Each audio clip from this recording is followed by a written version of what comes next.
ఈ బాహ్య చిహ్నాలన్నీ నీకు నిష్ఠ కుదిరేలా చెయ్యడానికి, వాటిని ఖండించట్లేదు నేను, గమనించండి. నియమం ఉంటే నిష్ఠ ఉంటుంది. బాబు స్నానం చేయి, రుద్రాక్షల మెడలో వేసుకో, కాస్త పవిత్రంగా ఉండు, ఓ చోట కూర్చో, ఏదో 108 అయ్యే వరకు లెక్క పెట్టి దండ పుచ్చుకొని ఎందుకు ఆ లెక్క లేదనుకోండి, వీడు 10ంటికే మానేస్తాడు. లెక్క ఇది ఎంతవరకు అంటే 25 ఏళ్ల 30 ఏళ్ల కుర్రాళ్ళకి వాళ్ళకి మనస్సు నిలబడదు కాబట్టి జాగ్రత్తగా ఏదో చెప్పడం కోసం, అభ్యాసం కోసం చేశారు.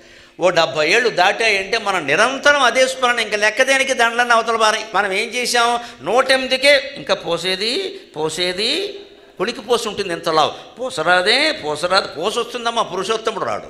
ఆకలిసి ఆవురావురమని అన్నం తినేవాడు ఎవడన్నా ముద్దలు లెక్కెట్టాడు. నిద్రపోయి ఉయ్యాలలోంచి లేచిన పిల్లాడిని తల్లి ఆబగా ముద్దు పెట్టుకుంటుంది, ఆవిడ ముద్దులు లెక్క పెట్టిందా? నా దేశ స్వాతంత్రం కోసం, నా దేశాన్ని ఉగ్రవాదుల నుంచి కాపాడడం కోసం కాశ్మీర్ సరిహద్దుల్లో ఉండి పోరాడుతున్న సైనికులు ఎవరైనా శరీరానికి పడిన గాయాలు లెక్క పెట్టారా? మనం పూసలెలా లెక్క పెడుతున్నామండి? మన బుద్ధి ఎప్పుడు మారుతుంది?